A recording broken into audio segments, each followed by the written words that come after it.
You've alluded to this a couple of times. You tweeted this out. Last 7 games for the Browns. Home against Pittsburgh, away Denver, away Pittsburgh, home Kansas City, away Cincinnati, home Miami, away Baltimore. And I agree with you. 2-15, much more likely than we would have thought even a couple of weeks ago. Look at it even this way. Now, Baltimore, we've always known that they're a team that would find a way to rest Lamar Jackson. Even if they get into that last game and Baltimore, everything's done for them, they know exactly what's going to go on, they're going to rest. You have confidence that the Browns would go out and beat the second-string Baltimore Ravens? I don't think anybody really truly does. No. But, Pittsburgh at home. Look, the thing with Pittsburgh is, yes, they are 8-2, but plus 11 turnovers. 1 turnover, 1 pick six, 1 fumble, and there's a chance for weather. And all of a sudden, a scoop and a score could change that. I'm not saying it's probably gonna. But then at Denver, which all of a sudden, Bo Nix, fantastic. Browns never play well in Pittsburgh. We know that. Kansas City, well, bad news is this Kansas City already had that loss, that regroup loss, where they now usually start to tighten up everything and start playing better down the end. At Cincinnati, you ain't going to be able to cover Chase and Higgins. Miami, the only advantage you might have is it's negative 22 degrees by the time Miami gets here.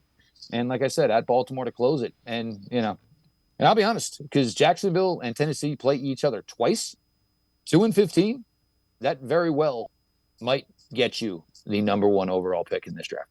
All right. So before I let you go, what are you paying attention? What do you need to see to feel better the final 7 games? I'll be honest, 2 of them I already lost, Dave. Dwan Jones at left tackle. That is one I really, really wanted to see, because you want to know what? If you can get a 4th-round pick for 2 years at left tackle, that's a coup financially. Well, we're not going to get to know. And now we're going to have to worry about Dwan Jones again this offseason, because he's such a big guy, and rehab is different than working out. And how does the big man keep his weight intact? Mike Hall, Brown's top draft choice in 2024. This entire season looks like it's going to be a wash, because even if he is able to come back after 4 games, is 3 games going to be enough to say, well, he's worth every penny? It's perfect. He's a starter next year. No, it's not going to be. Honestly, it's the receivers. It really is. It's the receivers.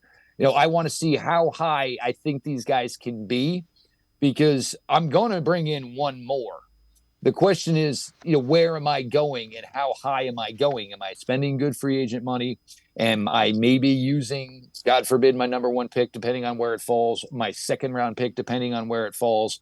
But, Cedric Tillman, Jerry Jeudy, can I call these guys a 1 and a 2 going into 2025?